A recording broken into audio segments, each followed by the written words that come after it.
Okay, so I'm going to be doing number 54. 54, and I'll read it real quick. A rectangular piece of aluminum is 7.6 plus or minus 0.01 centimeters long and 1.9 plus or minus 0.01 centimeters wide.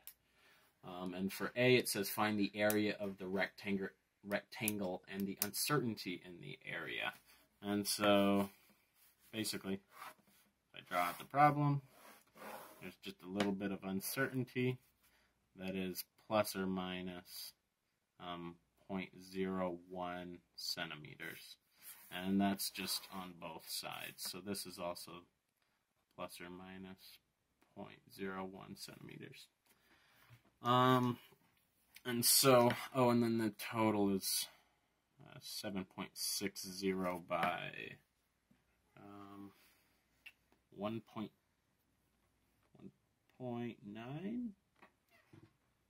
Yeah, 1.9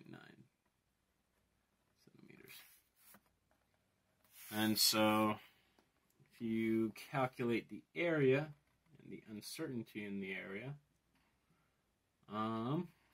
well, first it says find the area of the rectangle, which is just 7.60 times 1.90, which gives you 14.44 centimeters squared. And then, basically, if you calculate the low end, just this guy, you just minus a 0.01 centimeter off of this guy, and this guy. So 7.59 centimeters by 1.89 centimeters. And then that gives you 14.3451 centimeters squared. And then if you calculate the high end, then it is 7.61 centimeters by 1.91 centimeters, which gives you 14.5351 centimeters squared. And then if you, to find the,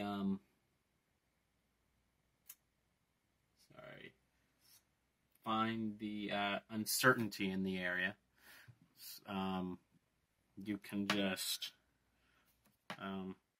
subtract the low end from the high end, and then that'll give you that amount right here.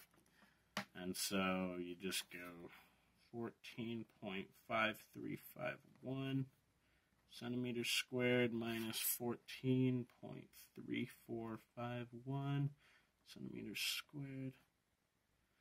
And then that gives you, I'll come down here, 0.19 centimeters squared.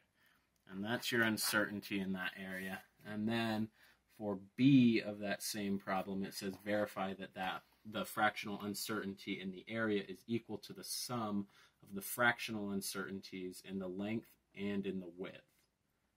And so the way I did this was I calculated, let's see, the length, and I found the uncertainty in the length, I think, and then I found the uncertainty in the height, and so these guys are going to be total 0.02 centimeters for both of them, because that's the uncertainty area. And so if you just do that, basically what I did was I calculated this area with a 0.02 width or height, and then a 7.60 centimeter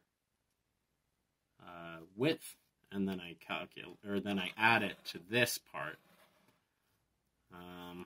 which is this 1.9, but it's minus this guy.